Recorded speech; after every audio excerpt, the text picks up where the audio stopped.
I want to now look at a different configuration, and you can kind of base it off of what we've just found. Let's say we have, instead of a long straight wire, let's say we have 4 segments. So we have a square loop here. So here's 4 straight segments. And we have a couple of different observation locations. And conventional current at the top is running to the left. So we have this loop of conventional current here. What's going to be the direction of the magnetic field at location A, which is in the plane of the loop, right in the center of that square loop of wire? Okay, so we're getting an answer 5, positive z direction, right? And how'd you figure that out? Where that comes from where? Okay, so we're using this right-hand rule, right? And we can do it for 4 different segments. So at the top we have the, in your choice of right-hand rule, right? You can either say the thumb points in that direction, and if your fingers wrap around in the direction of magnetic field, when they curl on the inside, my fingers are pointing out, right? Or I could say that IDL cross R hat, IDL is pointing that way, curl the fingers down in the direction of R hat, which points towards the observation location, thumb points out, right? And I do it for the top segment, and my thumb points out, and I do it for this segment here, where the current's going upward, and I delta L cross R, again, gives my thumb pointing out, and I do it over here, where the current's pointing down, and I delta L cross R, my thumb points out. And so no matter which segment I choose, I get the same direction. They're all adding up to give me a net magnetic field pointing out of the screen at that point. What about, okay, so no major trouble. What about at B? This is a little trickier to think about.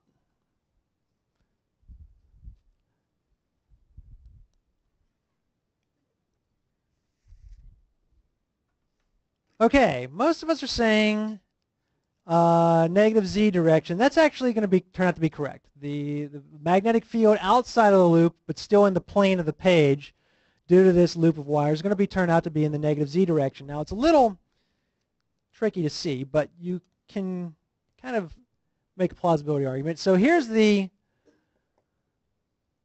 segment that's closest, and that's going to make a magnetic field pointing in what direction? That's going to make a magnetic field pointing in, right? Because we have I cross R, thumb points in. So I have, if this is 1, 2, 3, and 4, we have a delta B1 pointing inward. What about the field due to the top segment? What's that direction going to be? That's actually going to be outward, isn't it? Because if I draw an R vector from here to here, I have I cross R, thumb points out. What about for 3? Same thing, right? I delta cross R, thumb points out. And for 4? It's also going to be out. So how do I know it's pointing into the board? The other segments are further away, right? Because so when we're doing this Biot-Savart law, it's also the distance that matters. And so presumably delta B2, delta B3, and delta B4 are pointing in, but their magnitude is smaller than the magnitude of the field, or pointing out, but the magnitude of the field pointing in is much larger, okay? And you can kind of see that, you know, first of all, this is a very large angle, so that's going to be a small cross product. This is a very small angle, that's going to be a small cross product. This is a large distance, okay, so that's going to be a small magnitude of that field compared to this segment here, okay? We haven't worked it out and formally proved it, but you can kind of see how it would be plausible. Now, a loop of current, like, everybody okay here? Questions? So a loop of current is actually kind of an important configuration. And we want to take a look in more detail at this. We're actually going to look at a circular loop. Okay, so let's imagine we have a wire, and we got a battery in it, but we're not going to worry too much about the battery. And it's just a circular loop of wire. And the picture here is got the loop of wire in the XY plane, kind of drawing this in perspective, and Z is coming out like this. And so here is the wire. And current, conventional current is running, let's see, conventional current is going that way. So if we're looking straight at the wire, the conventional current is running counterclockwise. And this is the Z-axis. And so it has a radius, capital R. And we're looking at an observation location that is on the Z-axis. So 0, 0, Z is our observation location. And so we would have to apply the Biot-Savart law just as we did for the long straight wire. We'd have to break it up into segments. And we look first at a little segment of wire at the top. So delta L is pointing in the direction of the conventional current at the very top. We're going to figure out the direction of the magnetic field just due to that little segment at the very top. Delta B1, we'll call it. What's going to be the components of delta B1 due to that segment at the very top? Which components are non-zero? It's just the magnet, the piece of the magnetic field just due to that little segment at the top of the loop.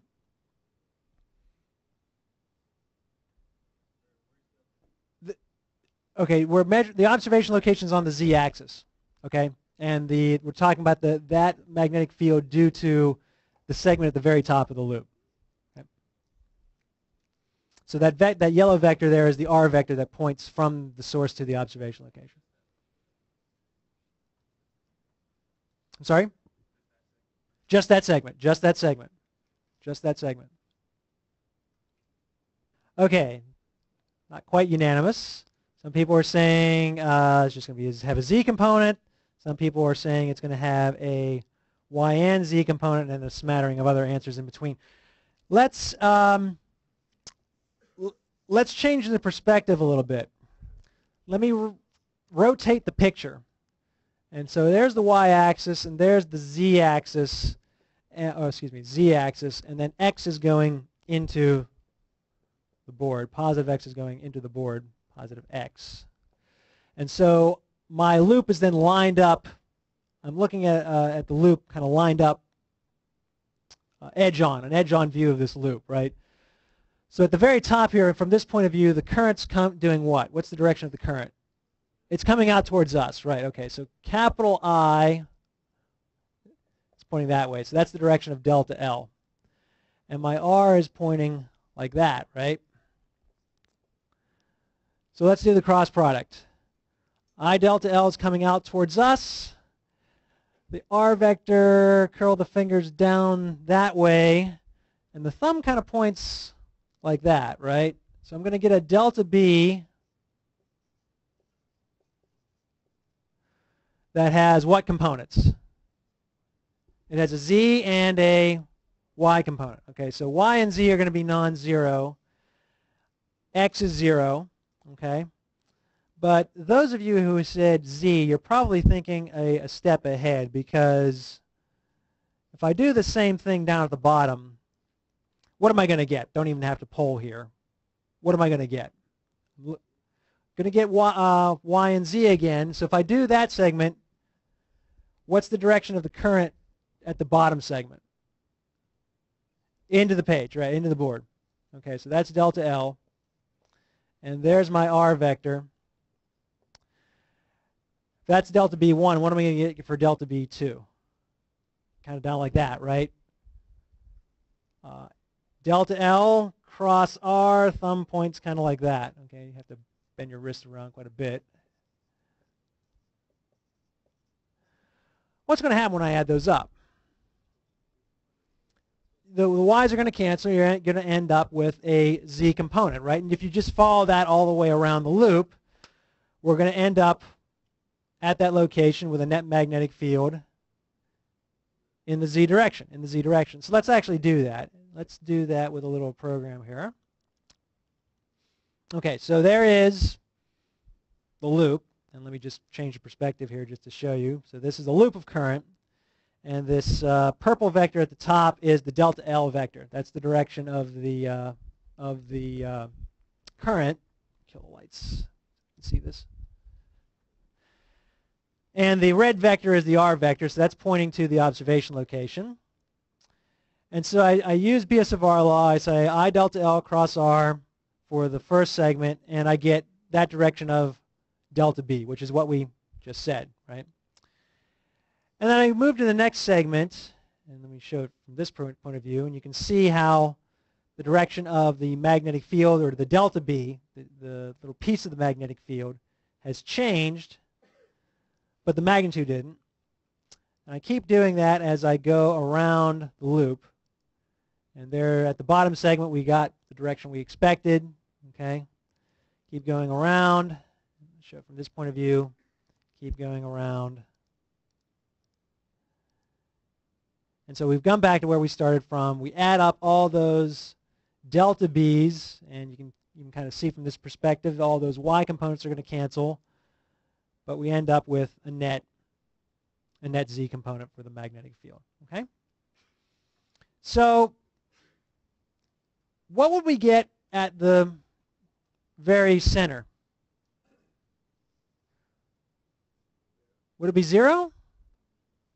Would it be 0? What did we find for the square loop at the very center? Yeah, it was pointing in the positive Z, wasn't it?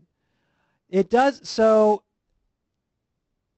I mean, just look at the loop here again.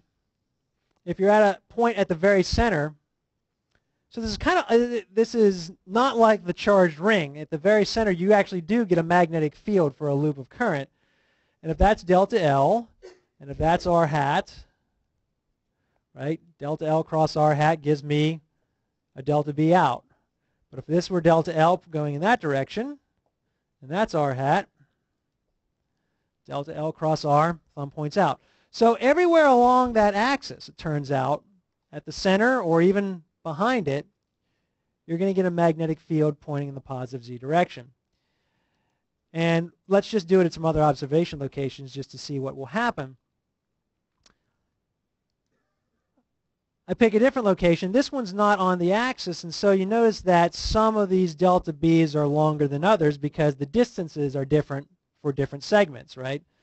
So when I add those up, I'm not going to get perfect cancellation, and you get a magnetic field kind of pointing in that direction.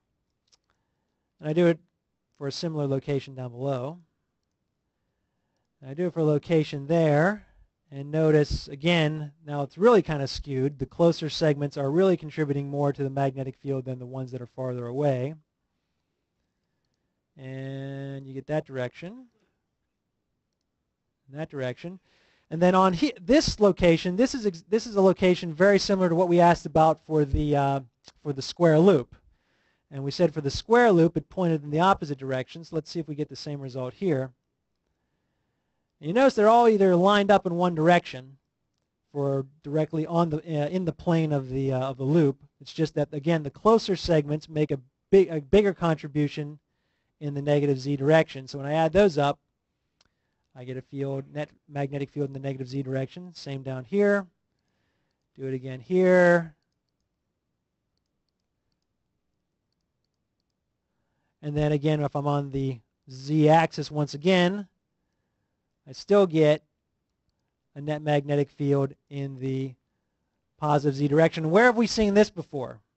This is a dipole, right? This is a dipole, only it's a magnetic field, not electric field. And so this is, in fact, a loop of current. It's sometimes called a magnetic dipole.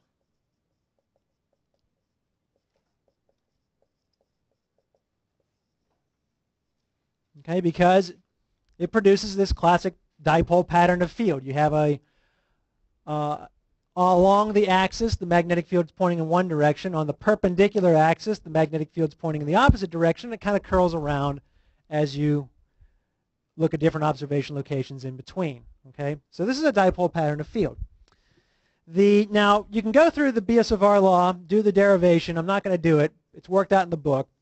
What you would find is you'd get a result for the magnetic field for a loop of current on the axis. So we're looking along that z-axis again, magnitude. And the result works out to be mu naught over 4 pi 2I times pi r squared. Capital R is again the radius of the loop, divided by square root of r squared plus z squared to the 3/2 power. Okay. Again, you can look at special cases. When we're at the center,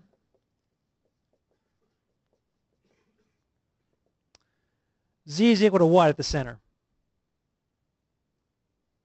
We're at the very center of the loop. That means the z is equal to 0. Thank you. 0. Plug z is equal to 0 in here, and you find that the magnetic field is in fact not 0. Okay, just like we expected it to be. So at the center, we get mu naught over 4 pi 2I times pi r squared over r squared plus 0, or r squared to the 3/2 is going to give me r cubed.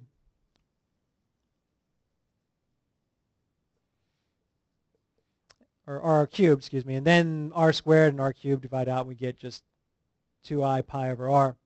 So we get a non-zero result. It's not important what exactly the result is, but you get a non-zero magnetic field at the center, just as you have a non-zero magnetic field everywhere along that center axis. What's more interesting, though, is for cases when the distance z is much bigger than the radius of the loop. So if r squared plus z squared, if z is much bigger, this is going to approximately be equal to just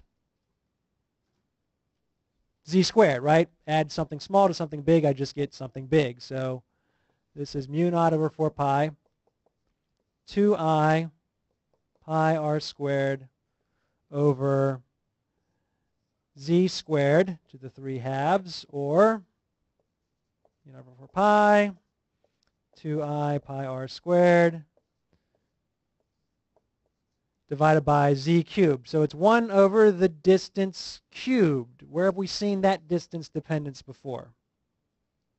For a dipole. So it really does behave like a dipole. When you're getting far enough away, if the loop is small enough compared to the distance, then it really does behave like a dipole, both in the direction and in the magnitude. Okay.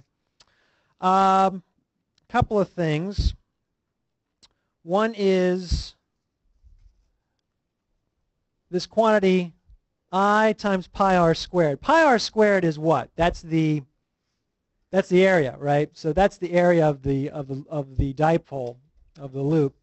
And this quantity I times the area is sometimes called given the symbol mu, which is a little unfortunate. It's different from mu naught. We're using it, doing double duty with this symbol. This is called the magnetic dipole moment.